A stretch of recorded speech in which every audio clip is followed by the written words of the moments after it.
छोड़ो ना भीम, मेरा बेटा आएगा ना। आप बस शांत रहिए। अरे ऐसे कैसे शांत हो जाऊं? हाँ? मेरा बेटा पता नहीं कहाँ पर है।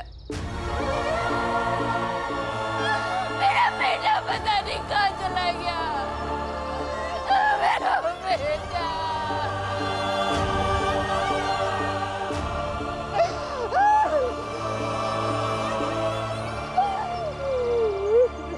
भीम, आज मैं जो तुम्हें कहूंगा तुम्हें बुरा लगेगा, लेकिन मुझे जो कहना है ना वो मैं कहूंगा। आज सब कुछ तुम्हारे सामने है। तुम्हारे लिए शायद ये पहली बार होगा, मेरे लिए नया नहीं है। मैं तुमसे उम्र में बड़ा हूं, बहुत देखी है ऐसी घटनाएं, और उस घटनाओं में हमारी जात के बच्चे मारे जाते हैं।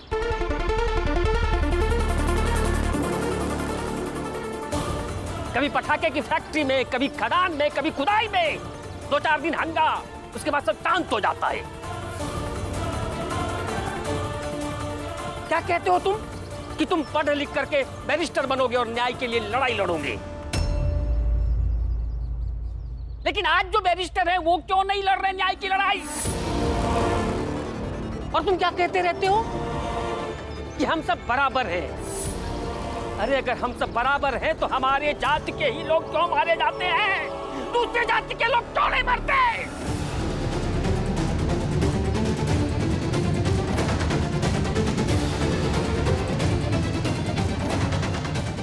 इसलिए कहता हूं भीम, दुनिया जैसी है मान लो, शांति से जियोगे, और हो सके तो इस पगली को भी समझा दो। अगर ये समझ जाए तो इसकी भी जिंदगी सुधर जाए।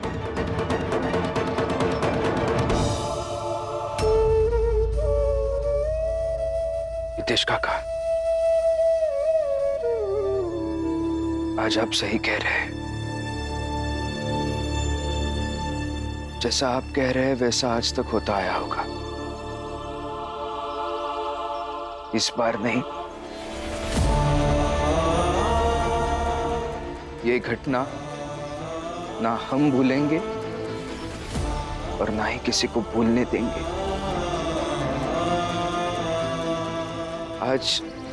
आज मेरे पास कहने के लिए कुछ नहीं है, लेकिन मेरे पास हिम्मत है जिससे इन्हें न्याय मिल सके। मैं पूरी कोशिश करूंगा और मैं जानता भी हूं इन्हें जरूर न्याय मिलेगा।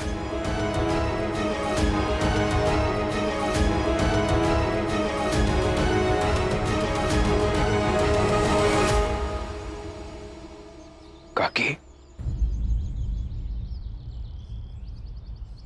अब चलिए मेरे साथ। भीम, तू मुझको मेरे बेटे के पास लेके जाएगा? भीम, मुझको मेरे बेटे के पास लेके जाएगा? भीम, मुझको मेरे बेटे के पास लेके जाएगा? मेरे बेटे के पास लेके जाएगा तू मुझे? हाँ भीम।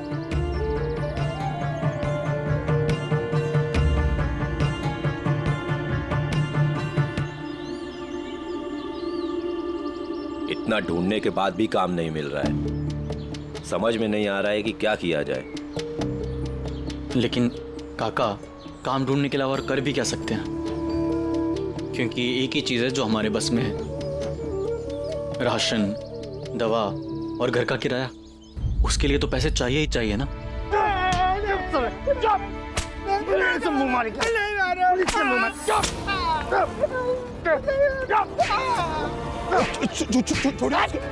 छोड़िए, आप क्या कर रहे हैं?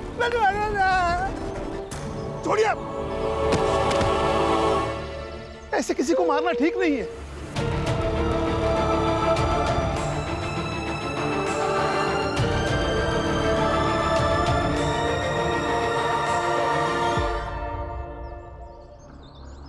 तूने पुलिस वाले पे हाथ उठाया, तेरी तो।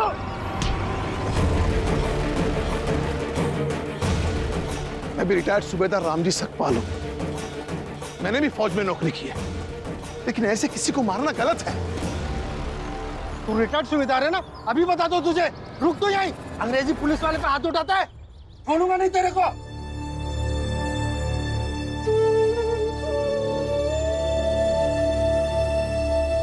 उठ, आहिस्ता से।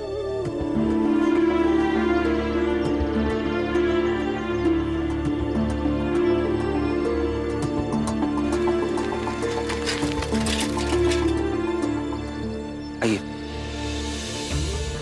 घबराइए मत, आइए। दरोगा साहब, रिपोर्ट लिख लीजिए। अरे भीमराव, आज किसके खिलाफ रिपोर्ट लिखवाने आए हो? सर, रामजी सकपाल के खिलाफ।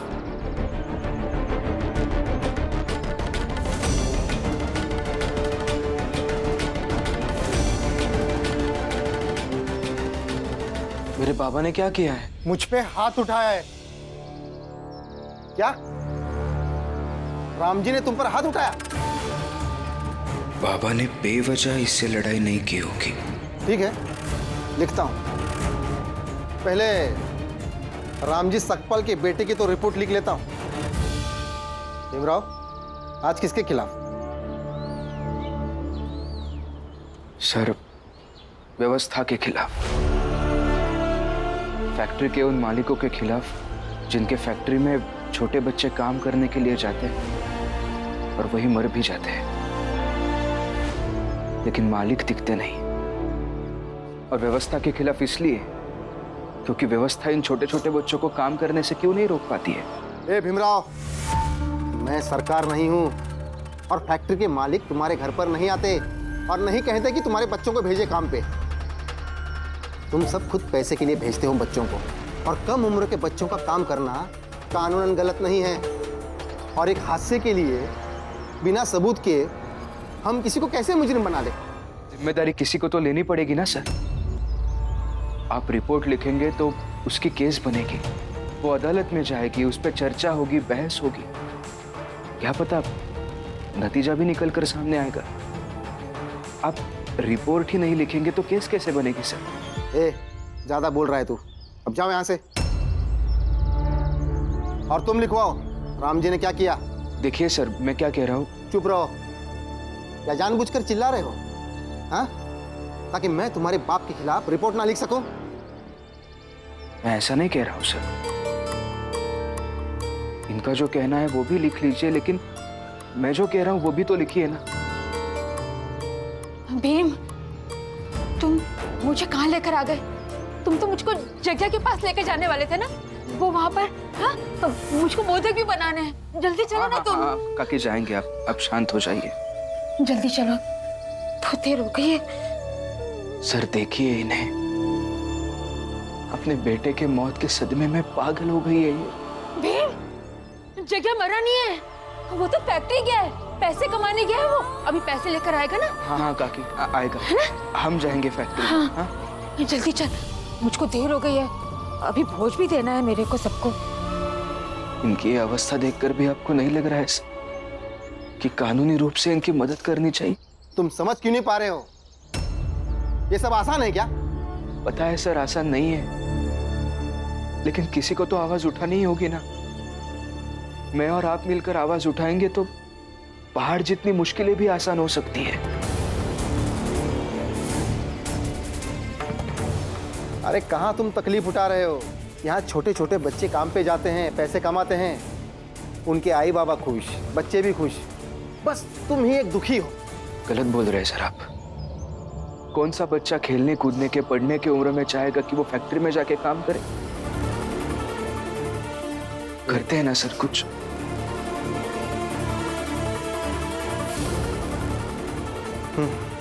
ठीक है, फिर जाओ और एक काम करो, कम से कम 20 बच्चों को लाओ जो सिर्फ पढ़ना चाहते हैं और काम नहीं करना चाहते हैं। फिर सोचते हैं क्या करना है। भीम 20 बच्चों को लेने जाएगा तो मेरे जग्या के पास कौन जाएगा?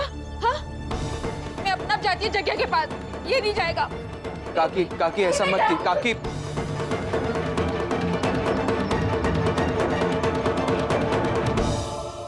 क्या हुआ भीमराव? पैर जम गए या दिमाग काम नहीं कर रहा है?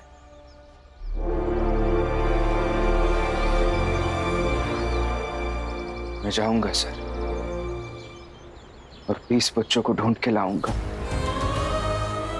वैसे तो सबूत अदालत में पेश करने होते हैं, लेकिन आपने तो इस लड़ाई की शुरुआत में, बल्कि लड़ाई शुरू होने से पहले ही सबूत मांगे हैं। वो भी दे दूंगा। दरोगा जी चलिए, अभी रामजी सकपाल को गिरफ्तार करके ले आते। चलिए, अब तो रामजी का बेटा भी हमारे साथ ही है। घर तक तो यही लेके जाएगा ना? है? चलो भीमराव, कानून और न्याय की रट लगाए रहते ही हो। अब उम्मीद करता हूं कि हमें रोकने की कोशिश नहीं करोगे। चलो।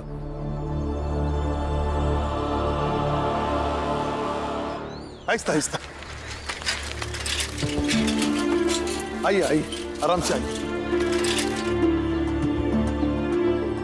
मंगेश इधर।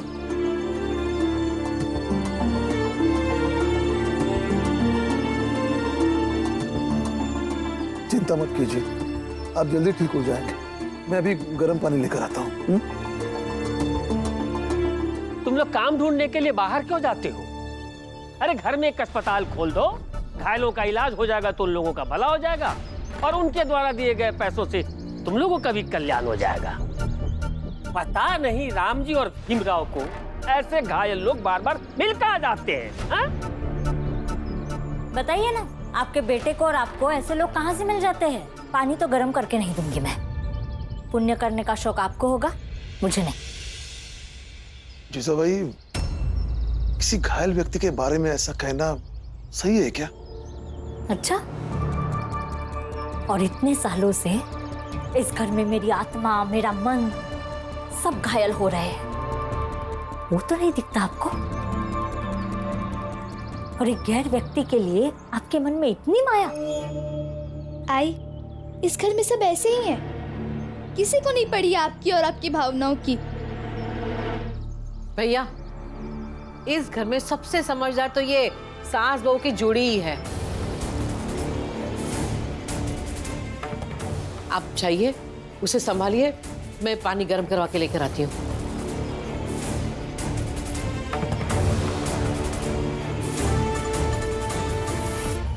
जीजा भाई, पानी गर्म कर। देखिए बुआ, अब जो जो कहेंगी ना वैसा वैसा हम नहीं करेंगे।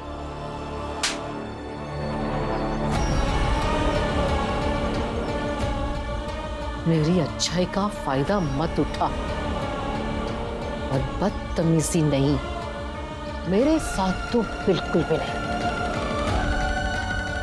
जीजा भाई, मैं तुमसे बात कर रही हूँ, पानी गर्म करो। चाहे तो एक थप्पड़ मुझे भी मार लीजिए, लेकिन पानी गर्म करने से तो मैं रही। जीजा भाई। बुआ,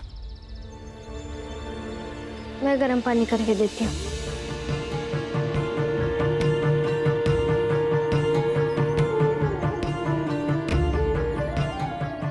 इस घर में सबसे समझदार जोड़ी तो आप दोनों की है, रमा और बुआ।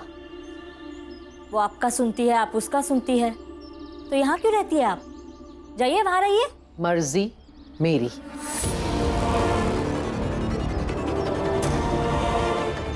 ब्याह करके ये घर तू अपने साथ लेकर आई थी, नहीं ना?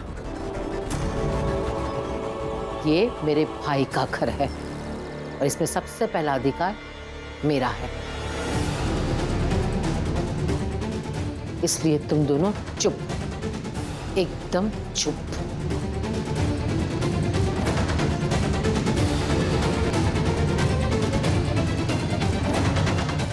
फिक्र मत कीजिए, दर्द जल्दी कम हो जाएगा।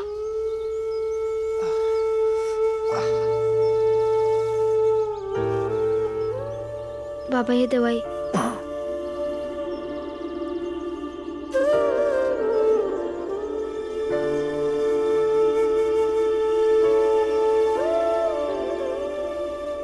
आहिस्ता आहिस्ता।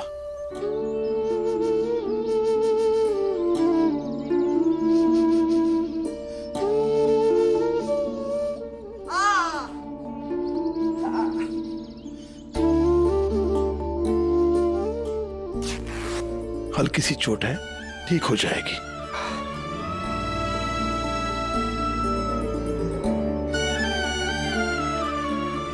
लो हो गया। अब कैसा लग रहा है? हाँ, अब कुछ आराम है। बहुत बहुत धन्यवाद आपका। अब मुझे जाना होगा, घर पे बच्चे भूखे हैं। लेकिन उनसे कहूँगा क्या? सुबह से शाम तक घूमता हूँ, कुछ मिलता है उसी से शाम को हम सब पेट भरते हैं, लेकिन आज खाली हाथ। कोई बात नहीं, आज आप हमारे घर से लेते हुए जाइए।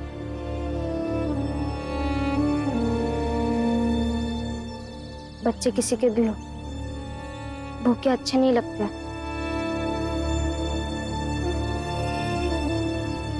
मैं अभी आई।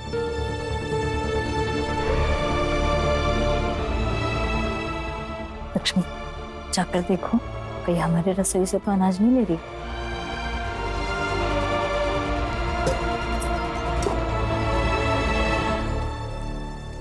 थोड़ा है तो क्या हुआ, इसी में से आधे दे देती हूँ। कम से कम उनके बच्चे भूखे तो नहीं सोएंगे।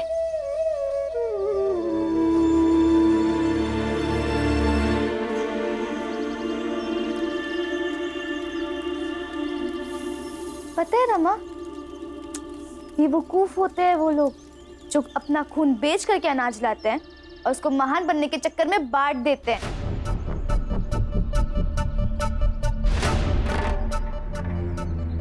कुछ बोलेगी? दीदी, आप यहाँ ये देखने आई है ना कि कहीं मैं आपके रसोई से तो अनाज नहीं निकाल रही। देख लिया ना, जाइए।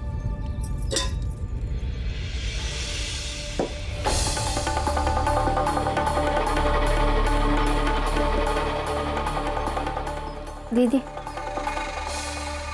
जो इंसान बांट के खाना खाता है ना, कभी भूखा नहीं रहता है। और अगर पेट नहीं भी भरता है ना, तो इंसान जी लेता है। लेकिन इंसान तब मर जाता है जब परिवार बढ़ता है और रिश्ते बढ़ जाते हैं।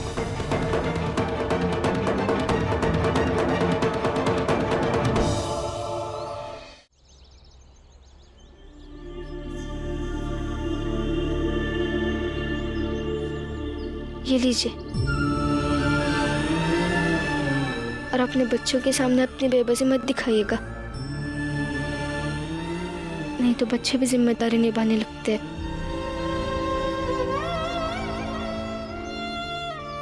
और फिर पता नहीं एक दिन कहाँ खो जाते हैं।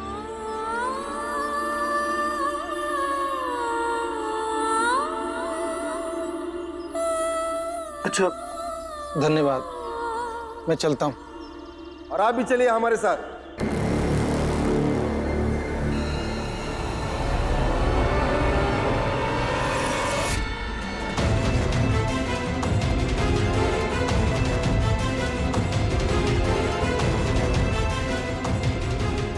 चलिए रामजी सकपाल, इसने आपके खिलाफ मारपीट की शिकायत दर्ज कराई है।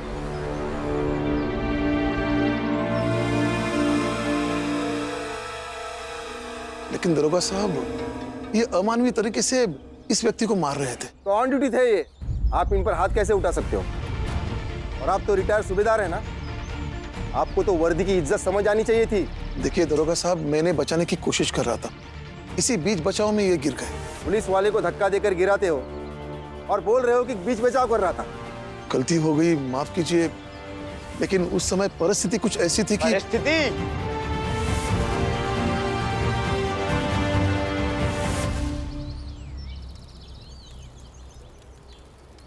परिस्थिति चाहे जो भी हो राम जी, जो गलत है वो गलत है।